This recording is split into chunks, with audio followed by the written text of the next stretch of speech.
Just wanted to share a personal experience I had recently that has been with me for the last few days, and I haven't really been able to get out of my mind.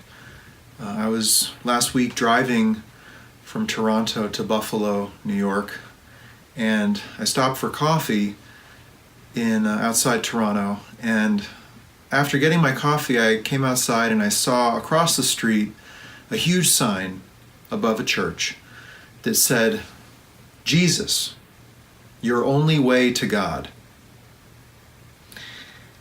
I got in my car and I drove on, and I was thinking about this, and I was a bit disturbed by it, actually, because to me that statement represents two misunderstandings that are really big. And those misunderstandings, perpetuated across time and across many people's awareness, have led to a lot of pain and damage in the name of religion, and really exemplify how, in some cases, religion really is failing its original purpose. And that statement, Jesus, the only way to God, is an example of the failure of religion to fulfill its original purpose.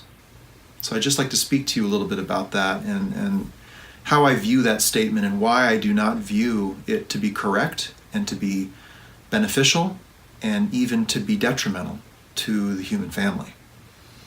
So first of all, I think it's important to clarify that nobody comes to God through somebody.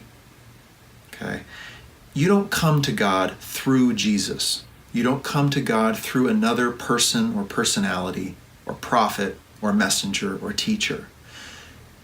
In the new message from God, it teaches that everyone comes to God through their innate God connection, what it calls knowledge, the spiritual mind within each of us. This is where we make contact with the Creator of all life, right inside of us in knowledge. Now, there are key relationships in our lives, and certainly Jesus is a key relationship for many people, rightly so.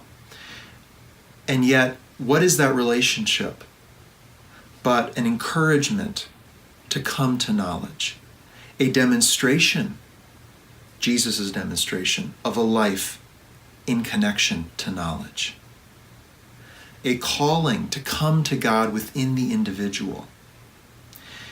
That is really what I feel the role of a prophet or messenger would be, is to call, is to demonstrate and encourage, and to bring a revelation that can enable us to find this knowledge and take the steps towards it, and therefore come back into contact and communication with God through this knowledge within us.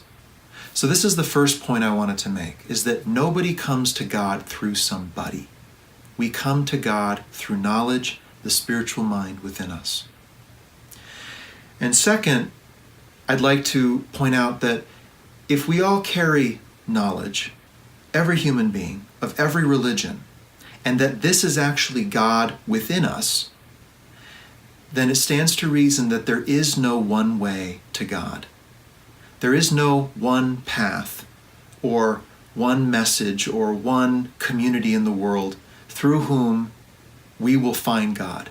And everybody needs to come to that one reality. Only that way to God. No, not at all.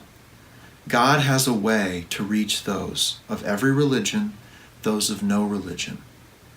God is the creator of the universe in which we live, a universe of billions of races of beings who come to God in their own ways, their own religions, their own expressions. And so this is the second point I wanted to make, is that there is no one path to God. And so when I saw this statement across the street, Jesus, the only way to God, I felt how incorrect it is to be proclaiming that all people can only come to God through one individual. I feel like this is hurting the world more than helping the world. The purpose of religion, I feel, is to bridge the divides of tribe and culture, language and ethnicity, and to establish our one human identity and reality as a human family created by God. This is the purpose of religion, is to unite us and to establish our commonality beyond all the appearances that divide us. And so religion, therefore, must acknowledge that there are multiple pathways to God, and that the individual possesses the connection point to God, not an outside source. This is really where religion needs to be taking us today, supporting human unity on the big world issues facing us all: the changing climate, environmental destruction, diminishing food supply in the world, diminishing fresh water, increasing war and conflict, even in the name of religion. These are the problems facing our one human family. And the purpose of religion is to speak to this knowledge that we all carry and establish our commonality as human beings in a larger universe of life. This is what's needed. And so when I see that statement written in huge letters across the street, broadcasting a forceful,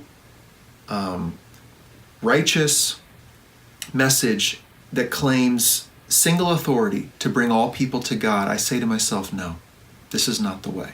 This is not what the world needs. And this is what the new message from God is saying as well. It's saying that religion needs to come back to its essence, which is a means for connecting to knowledge within us, a structure by which we can continue to make that connection day by day, an encouragement, a means for making this God connection within us. Religion needs to acknowledge itself in many different forms, given at many different times for different people. This is religion coming back to its essence, bringing people back to knowledge so that knowledge can move through us to reach the world and meet its great and pressing needs at this time. So this is what I'd like to share with you today, and I hope you can hear the spirit of this and realize where you are that there are many expressions of religion that do not support this, but there is also a growing expression of religion and spirituality that does. And one form of that is the new message from God in the world, which is here to provide a new basis for the unity of the world's religions, working in concert with one another to support the future of humanity as one race in this beautiful planet Earth that we call home. So thank you for being with me, and may we take that message forward.